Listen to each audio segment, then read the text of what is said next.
London. Following yesterday's appalling attack, such violence has no place on our streets. It's absolutely heartbreaking that a teenage boy has died, and I can't imagine what his family are going through, and we send them our heartfelt condolences and offer our very best wishes to all those injured. And I'd just like to reiterate my thanks to the police and other emergency first responders for embodying the highest standards of public service under such awful circumstances. And I know that our thoughts are also with those injured this morning in an attack at a school in Sheffield. Mr. Speaker, this morning I had meetings with ministerial colleagues and others in addition to my duties in this House. I shall have further such meetings later today. Thank you, Mr. Speaker. We already know that more than 1 in 5 teenagers are vaping, with some experts describing this as an epidemic. And yesterday, new research suggested that teenagers who vape could be at risk of exposure to toxic metals, potentially harming brain or organ development. I agree with the Prime Minister in his wish to reduce the harms caused by smoking and vaping with the Tobacco and Vapes Bill. Will he agree with me that permitting football strips to be sponsored by vaping companies sends entirely the wrong message to young people, and that it's now time to ban vape companies advertising on sports strips? Well, Mr. Speaker, can I thank the honourable lady for her question? Obviously, your decisions about kit sponsorship will rest with individual teams, but I do agree with her that it is important we do everything we can to tackle the scourge of teenage vaping, which is why I'm glad that she supports our bill, which will clamp down on the marketing, availability of flavours, targeting point-of-sale purchases, but also improving funding for trading standards to clamp down on those selling vapes illegally to children. Dr. Lisa Cameron.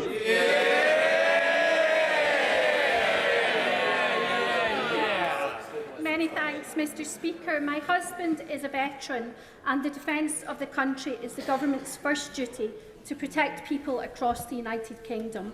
So can the Prime Minister reassure the House that he has a plan in place to back our world-leading armed services? And does he know why the party opposite refused to back his plan? Well, can I start by paying tribute to my honourable friend's husband and all our veterans for their service to our country. And she's right, in the most uncertain times since the Cold War, that it's right that we build our security, protecting our values, our interests, and indeed our nation. That's why this government has taken the step to increase defence spending to 2.5% of GDP, making us the biggest spender in Europe under NATO. And when the Labour leader stands up, I hope that he stops dithering, does the right thing, and confirms that he will back our plan to increase defence spending. Leader of the Opposition, Keir Starmer. Mr. Speaker, I join with the Prime Minister in his words about yesterday's awful events at Hainault. I'm sure the whole House will want to commend the first responders and send our deepest condolences to the family of the 14-year-old boy who was murdered. And I join with the Prime Minister's remarks about the attack in the school in Sheffield as well. I know everyone in this House will be delighted to see His Majesty the King returning to his public duties and looking so well, and we all wish him and the Princess of Wales the best in their continued recovery. I'd also like to welcome the member for Central Suffolk and North Ipswich to his place on these benches. After nearly 2 decades as a Tory politician and an NHS doctor, Mr. Speaker, he's concluded that if you care about the future of our country and our NHS, then it's time for change. It's time for this changed Labour Party. And as of today, he's our newest Labour MP, but I'm sure he won't mind me saying that I hope he loses that title on Friday. Mr. Speaker, when a lifelong Tory and doctor says that the only cure for the NHS is a Labour government, isn't it the time the Prime Minister admits he has utterly failed? Prime Minister. Well, Mr. Speaker, I'm glad to actually see the honourable gentleman from Central Suffolk in the House today.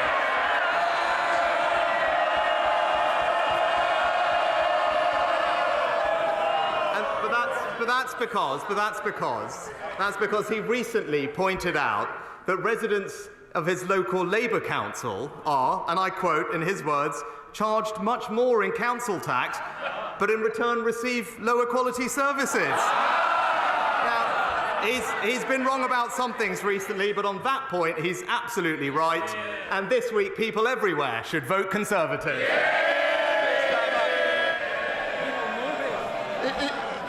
He comes out with all that nonsense, but he locks himself away in Downing Street bunker, moaning that people aren't grateful enough to him. The reality is Tory MPs are following Tory voters in concluding that only the Labour Party can deliver the change that the country needs. And I say to those Tory voters, if they believe in a better Britain, then they're safe with this changed Labour Party, and it's for them. Mr. Speaker, in the 2 weeks since we last met at this dispatch box, has the Prime Minister managed to find the money for his completely unfunded £46 billion promise to scrap national insurance? Mr. Speaker, of course, we addressed that a few weeks ago, and I'm happy to address it again. But I know that economics is not his strong point, but he might do well. He might do well, actually, to listen to a shadow education secretary who just this morning said, no, that's not how it works, Mr. Speaker. Indeed, the IFS have also said the link between national insurance and public services funding is illusory, just like Labour's economic plans, Mr. Speaker. But it's crystal clear. There's one party that's going to deliver tax cuts for working Britain, and it's the Conservative Party. That was a long ramble. Order. Whoever's banging the furniture will have to pay for your damages. Can we have less of it?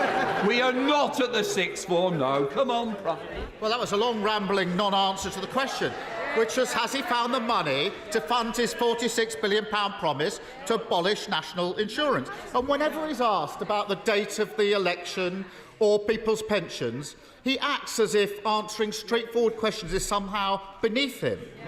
But pensioners and those who are planning their retirement deserve better than his contempt for their questions. Because if £46 billion were cut from its funding, the value of the state pension would almost halve. So I don't apologise for asking him again. Order. Mr. Gullis, you've got the next question you're not going to reach. You've got a 10-minute rule, Bill. I'd be quiet for a while if I were you. Prime Minister. Sorry, Leader of the Opposition. So I don't apologise for asking on their behalf again whether he will finally rule out cutting their state pension to fulfil the enormous black hole in his spending plans.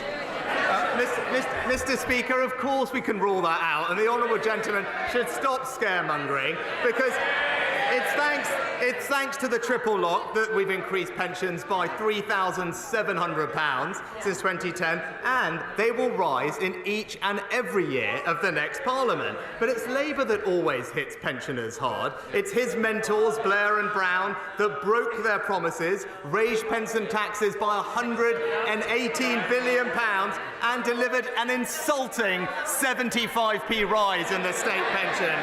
As one former Labour advisor just said, Brown destroyed our pension system. They did it before, they'll do it again. Labour always betray our pensioners.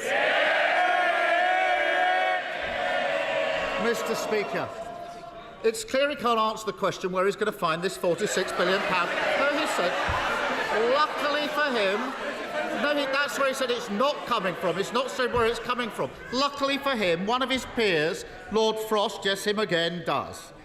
He says to solve the Tory spending plans, the state pension age should be raised to 75. Now, understandably, that will cause some alarm.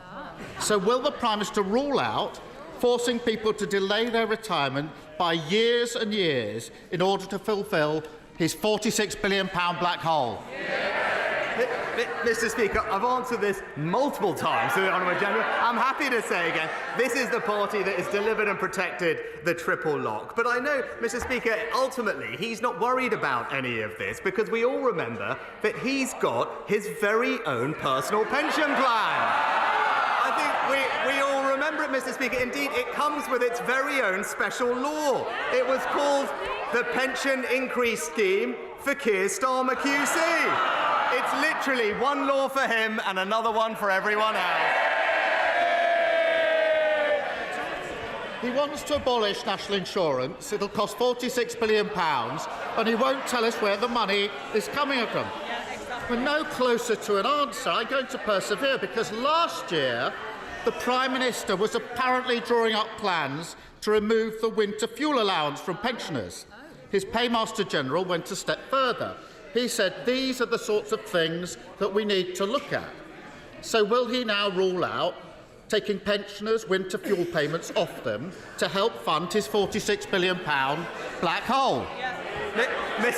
Mr. Speaker, it was this government that just this winter provided double the winter fuel payment to support pensioners. But what is crystal clear, Mr. Speaker, is that we believe that the double taxation on work is unfair, Mr. Speaker. We believe that hard work should be rewarded, and that's why this week we're cutting taxes by £900 for everyone in work. But in contrast, Mr. Speaker, it's Labour's newest tax advisor who thinks pensioners should be taxed more. That's his words, Mr. Speaker. This advisor calls them codgers. He thinks that supporting them is a disgrace, and he believes that their free TV licences are ridiculous, Mr. Speaker. It's Labour who hit pensioners with tax after tax, and they would do it all over again. Mr. Speaker, is it any wonder that his MPs are following Tory voters in queuing up to dump his party? And even the mayors that he's apparently pinning his political survival on don't want to be seen anywhere near him, because until he starts setting out how he's paying for his fantasy economics, he's got a completely unfunded £46 billion promise that puts people's retirement at risk. How does it feel to be one day out from elections with the message, vote Tory, risk your pension? Prime Minister. Well, Mr. Speaker, tomorrow voters will have a choice, and it will be a choice between mayors like Andy Street and Ben Houchen who are delivering, or mayors like Sadiq Khan who just simply virtue signal, Mr. Speaker. It's higher taxes, more crime and ULEZ with Labour, or it's lower taxes and better services with the Conservatives. That's the choice. From West Midlands to Teesside to London, there is only one choice. Vote Conservative. Mr. Speaker, we concede the Rwanda deterrent is working, and we've now deported our first illegal migrants. But unsurprisingly, Labour just don't care. The Shadow Home Secretary is busy posing for pics, encouraging more boats to come over. The leader of the Labour Party said he would cancel the Rwanda flights. He took a knee when signing letters stopping us deporting illegal foreign national offenders who committed crimes like murder and rape. And he'd do a deal with the EU, surrendering our borders to 100,000 legal migrants. Isn't it right, Prime Minister, that only the Conservatives will stop the boats and cut legal migration? Well, my honourable friend is absolutely right, Mr. Speaker. Our plan is working. Legal migration, the latest figures show, down by 24%. Student dependence down by 80%. But we all know Labour's big idea. It's to scrap the Rwanda plan, even when it's operational, Mr. Speaker. But as one senior Labour advisor said to Andrew Marr just yesterday, we can't just come in, tear it up and have nothing to put in its place. I'm sorry to break it to them, but that's exactly their policy. While we're getting on stopping the boats, all Labour would do is stop the planes. SNP leader Stephen Flynn. Thank you, Mr. Speaker. On Monday, the Armed Forces Minister was neither able to confirm nor deny that UK troops may soon be deployed on the ground in the Middle East. Now, the public watching will be hoping that members of this House do not have a short memory when it comes to the potential deployment and involvement of our military in the Middle East. So can I ask the Prime Minister to provide some much-needed clarity? Is he giving active consideration to the deployment of UK forces in the Middle East, yes or no?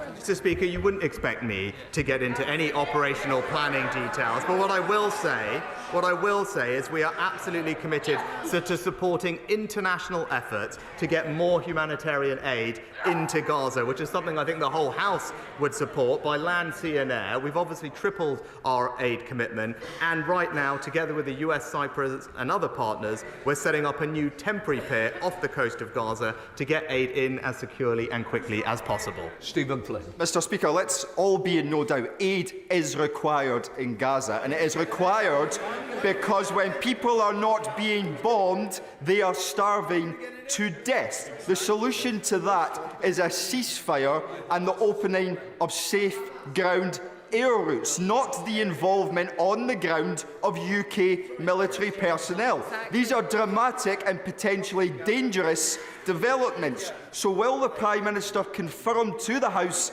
today that before he makes a decision, all members will be afforded a vote? Mr. Speaker, I'm not going to apologise for our armed forces playing a leading role in supporting international efforts to get more aid in. And indeed, we are sending Royal Navy support ship, RFA Cardigan Bay, to the region to support that effort. But when he talks about this conflict, the fastest way to end this conflict is to ensure that we have a hostage deal that gets hostages out, aid in, and for there to be a sustainable pause in the fighting. And it seems clear that there now is a workable offer on the table, so I hope he joins with me in encouraging all parties, including Hamas, to accept that deal so we can move towards a sustainable solution. Sir Bill Wigan. My right honourable friend's decision to cancel HS2 led to £207 million for Herefordshire's potholes and transport infrastructure. Hereford Hospital has a new wards, more beds and a new diagnostic centre on the way. £35 million has been allocated to the River Wye recovery plan.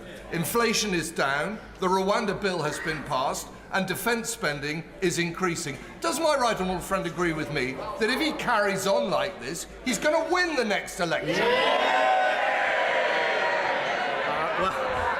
Mr. Speaker, I'm thankful for my honourable friend in highlighting the work that the government's doing, whether that is increasing our defence spending to keep us safe, securing our borders with our Rwanda Act, cutting taxes by £900, raising the state pension by £900. And I'm also pleased that locally in Herefordshire we are filling in potholes, helping to save the River Wye and improving local health services. It shows crystal clear that it's the Conservative government that has a plan and is delivering a brighter future for our country. Caroline Lucas. Thank you very much, Mr. Speaker. In February, his Foreign Secretary said it would be difficult for a ground offensive on Rafah to avoid harming civilians and destroying homes. Just yesterday, his Deputy Foreign Secretary admitted he was struggling to see how such an attack could be compliant with international humanitarian law. All the signs are that Netanyahu is about to defy the international community. An attack on the 1.5 million Palestinians sheltering in Rafah is imminent. If that attack begins, will that be the moment when the Prime Minister finally finds the moral backbone to ban arms exports to Israel? And if not, how much more suffering has to happen before he acts to prevent further UK complicity in crimes against humanity?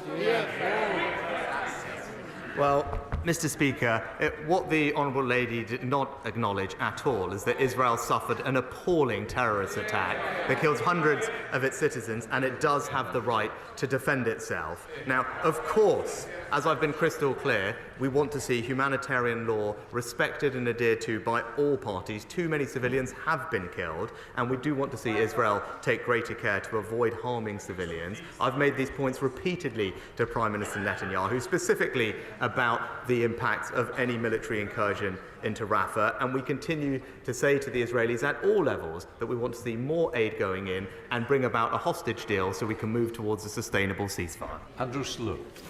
The 60% increase in funding for special educational needs and disabilities is extremely welcome, but the challenges around the recruitment of community paediatricians mean that some children in Leighton Buzzard, Dunstable and Houghton Regis are waiting too long for an assessment.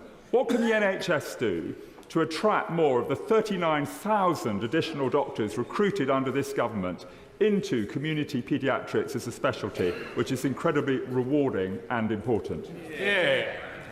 Oh, my honourable friend is right, and I know he joins me in welcoming the significant action that we've taken already to improve children's health, whether that's reducing sugar in children's foods, but the £600 million we've also invested to improve the quality of sport and physical activity in schools. The NHS has established a special group to ensure that the recovery of paediatric services keeps pace with that of adult elective care too, and I know that he will be pleased that the NHS long-term workforce plan that we have fully backed doubles the number of medical school places in England, increases specialty training places, and that will increase the size of the pool from which community paediatricians can be drawn in the future. Alistair Carmichael. Thank you. I know that you, Mr Speaker, want to join me in sending condolences to the friends, family and colleagues of our former colleague Lord Andrew Stunnell, who served with exceptional diligence and grace as MP for Hazel Grove in this House and who passed away very suddenly on Monday.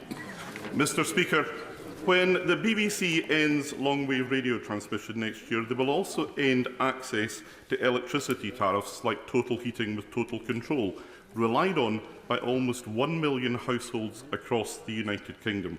Switching to smart meters is not going to fix this for most people, not least because the rollout programme is so far behind.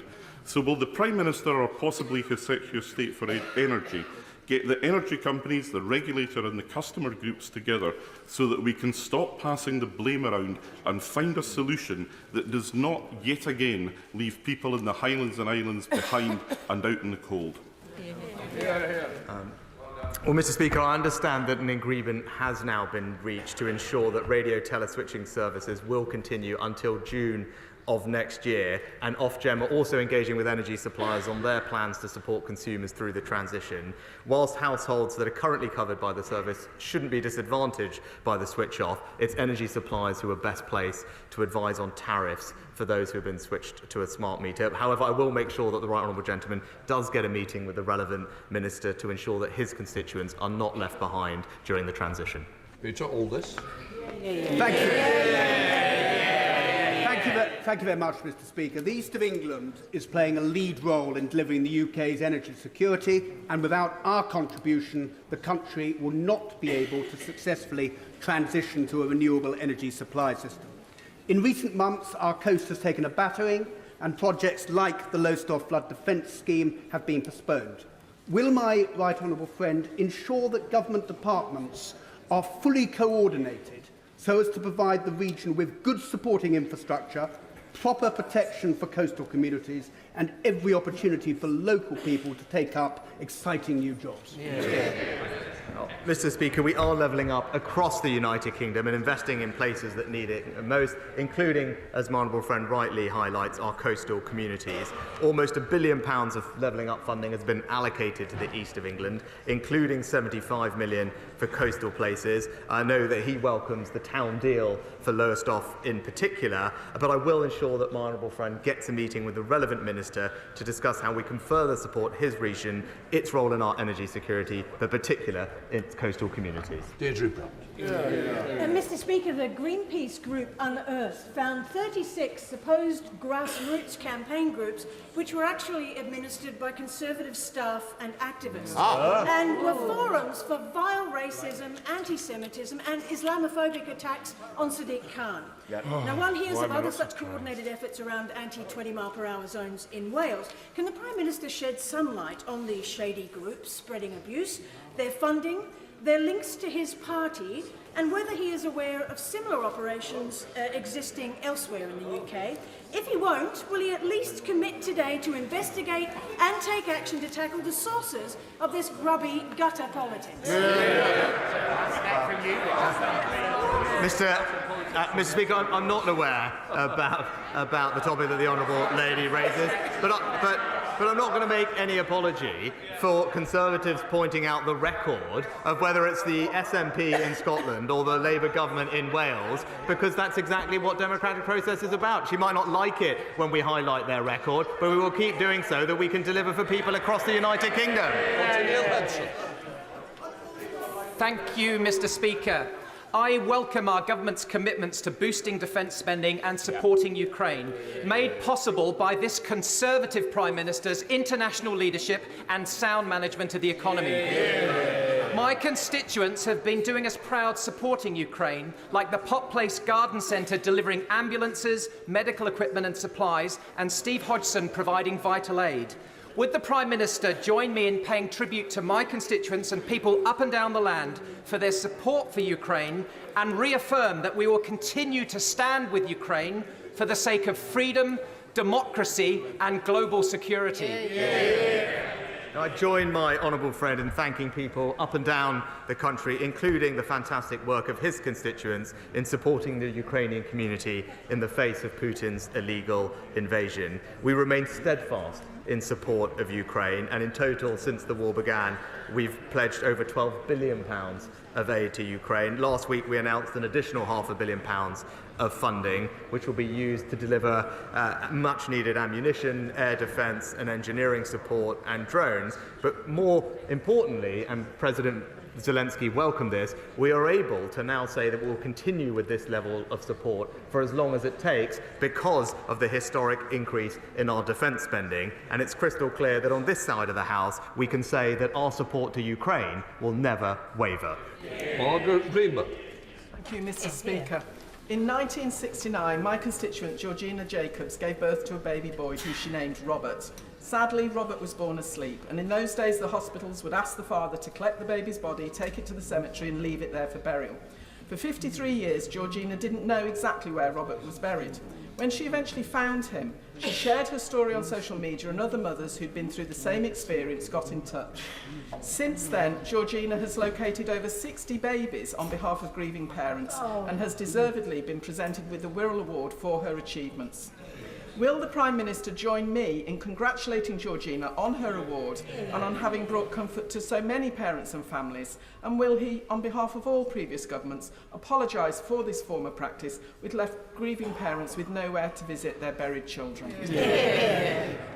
Well, can I thank and commend the Honourable Lady for raising this case and just pay tribute to Georgina for what she is doing. I often say that one of the most incredible things about doing this job is meeting people like Georgina who have suffered tragedy in their lives, but then use that to campaign and inspire and bring about a better life for everyone else. She's a prime example of that. She deserves nothing but our praise and admiration, and I'm so pleased that she's brought comfort to so many other people too.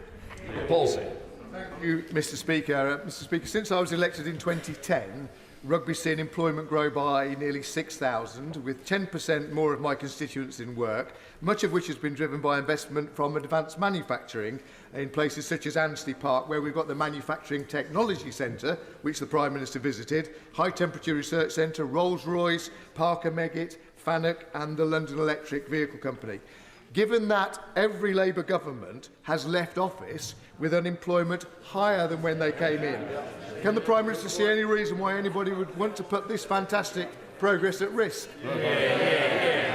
I was pleased to see for myself on a recent visit that my honourable friend is a great champion for his constituents in Rugby, and I was very pleased to see the thriving local technology and manufacturing industry, which will help us deliver on our ambitions to make the UK a science and technology superpower. And he's right that we do have a record, with 1 million fewer workless households, unemployment near record lows, and he's also right that we need to stick to that plan, because that's how we'll deliver the long-term change that our country needs and deliver a brighter future for families up and down the country, including in his constituency. Colin Lockhart. Thank you, Mr. Speaker. Hypocrisy needs called out, and everyone in this House will recall the former Irish Prime Minister in Brussels with a photograph of a bombed customs post, lamenting that any border between Northern Ireland and the Republic of Ireland was unworkable, it was in breach of the Belfast Agreement and could result in such troubles again. The hypocrisy of the Irish government from such a position has not been lost, with the Irish police now tasked to patrol the border, protect from the unsubstantiated, unfounded 80% figure of asylum seekers who supposedly make their way to the Republic of Ireland from the UK via Northern Ireland, when actually the reverse is true. Will the Prime Minister challenge and call out these actions and confirm what representations he has made to the Irish Prime Minister and the Justice Minister to respect the integrity of our UK and our border? Well, the House will be aware that we have made commitments to avoid a hard border on the island of Ireland, and the Honourable Lady makes a very important point that the Irish Government must uphold its promises too. We can't have cherry-picking of important international agreements, and so the Secretary of State is seeking urgent clarification that there will be no disruption or police checkpoints at or near the border, and I can confirm that the United Kingdom has no legal obligation to accept returns of illegal migrants from Ireland. Now, it's no surprise that our robust approach to illegal migration is providing a deterrent, but the answer is not sending police to villages in Donegal. It's to work with us in partnership to strengthen our external borders all around the common travel area that we share. Sir Desmond Swain. Mr. Speaker, I was the Lord Commissioner that signed the Right Honourable Gentleman's special pension into law. He owes me one. But the Prime Minister is right. Labour's 75p was an insult to pensioners. Yet last year, our triple lock afforded pensioners the highest increase in 30 years. The Prime Minister is going to continue to deliver for dignity in retirement, isn't he? Well, my right honourable friend is absolutely right that we will provide dignity to all those in retirement. That's why we introduced the triple lock, and that's why this year the state pension is rising by £900. I'm also proud of our record to bring 200,000 pensioners out of poverty, and I can also say, as I've said previously, that the state pension will increase in each and every year of the next Parliament. And as he reminds us about the 75p increase, unlike Labour, pensioners in this country can trust the Conservatives. Mr. Speaker, in only one of the 194 local authority areas in England are NHS ambulances meeting the national response time targets for responding to potential heart and stroke victims. Does the Prime Minister know which one it is? Mr. Speaker, when it comes to ambulance waiting times in A&E, of course there's more work to do, but the place where they are the worst in the country is in Labour on Wales, Mr. Speaker. Thanks to our plan, we've seen an improvement in A&E and ambulance times. This winter over last winter, we have 800 more ambulances on the road, faster discharge out of our emergency care centres, and 10,000 virtual ward beds. Of course, as I said, there is more to do, but the contrast to Labour on Wales is crystal clear. It's the worst A&E performance anywhere in Great Britain. Stephen Trabb. Mr. Speaker, for 6 months, thousands of my constituents have lived with foul, polluted air from the Withyhedge landfill site. The company is owned by somebody with previous convictions for environmental crimes and who, a few months ago, gave £200,000 to help Vaughan Gething become First Minister of Wales, after another of his other companies was loaned £400,000 from the Development Bank of Wales, overseen by the then Economy Minister, Vaughan Gething. Does the Prime Minister agree with me that this serious matter demands an independent investigation? It's not some internal Labour Party matter, and ultimately that company needs to get out of my constituency and let people in Pembrokeshire have their quality of life back. Well, my honourable friend brings up an incredibly important issue, and I know that people in Wales are concerned about the relationship that he mentions, and I also agree with him on the need for transparency and an investigation regarding the Welsh Labour leader, because it's very clear that the situation is not at all transparent and answers are needed. Mr. Speaker, it's been revealed by the Observer newspaper that the Conservative candidate for the Mayor of London is actually a member of the 6 Facebook groups which was mentioned by the member for Edinburgh North. And they are full of Islamophobia, anti-Semitism and the most disgraceful incitement to damaging property. And the worst bit, for those of us who were in the House when our members of Parliament were taken, death threats to the current Mayor of London, Mr. Khan. Will he close down these Facebooks which have been begun by Conservative members of staff? begun by Conservative members of staff? And will he investigate the role of the current candidate and her membership of those disgraceful racist Facebooks? Well, Mr. Speaker, the election tomorrow will be fought on the substance of the issues that Londoners face, and the Labour record is crystal clear. House building in London has collapsed. Knife crime is rising. Mayoral taxes are up 70%, and drivers have been hit with ULEZ charges. And the Labour mayor just simply panders to unions and has decimated London's nighttime economy. That's his record. That's how he'll be judged. And people across London know that they will be safer with the Conservatives, with lower taxes and better services. Final question, Karen Bradley. Thank you very much, Mr. Speaker. Today, Mr. Speaker, is Staffordshire Day, where we celebrate all the brilliant things about the county of Staffordshire. So would my right honourable friend join me in paying tribute to our brilliant Police, Fire and Crime Commissioner, Ben Adams, and encourage the people of Staffordshire to vote for Ben tomorrow to make sure we keep Staffordshire one of the safest places to live, work and visit? Well, I wish everyone a happy Staffordshire Day. And she mentions the PCC elections, and I think it's right that she does, because under this Conservative and previous governments, we've cut crime by over 50%, delivered 20,000 more police officers, but people with a Labour Police and Crime Commissioner are more likely to be victims of burglary, twice as likely to be victims of robbery, and as I said, last year knife crime in London went up by 20%. The facts simply speak for themselves. Vote Conservative for safer streets. That completes Prime Minister's questions. We'll let the front benches clear.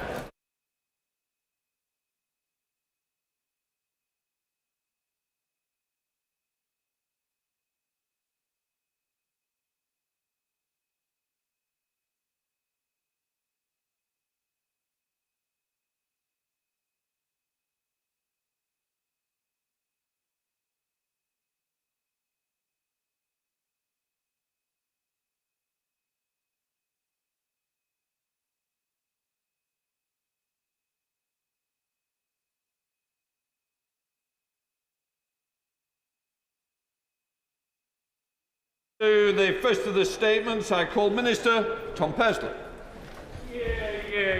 Thank you, Mr. Speaker. With permission, I would like to make a statement on immigration.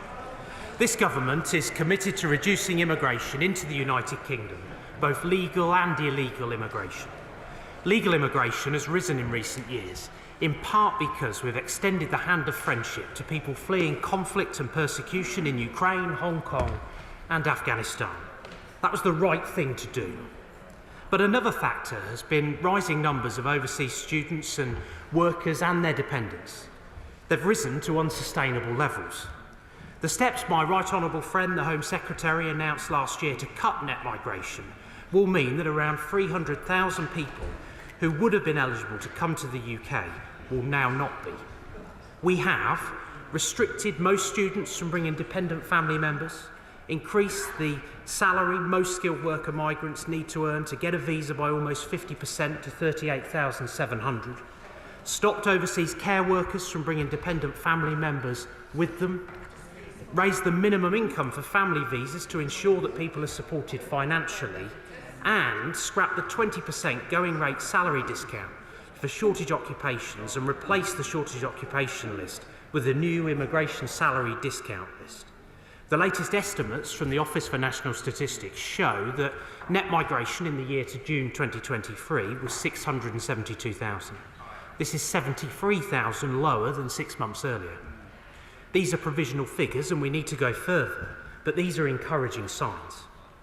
The latest statistics show numbers applying for skilled worker, health and care and study visas in the first 3 months of 2024 are down 24% on the same period last year. We removed the right to bring dependents on the student visa route for those starting courses from the 1st of January, other than on postgraduate research programmes and government-funded scholarships. Applications for student-dependent visas have fallen by 80% since our changes came into effect. From the 11th of March 2024, we've stopped overseas care workers from bringing family dependents and required social care firms in England to be Care Quality Commission registered in order to sponsor visas. In the year ending September 2023, an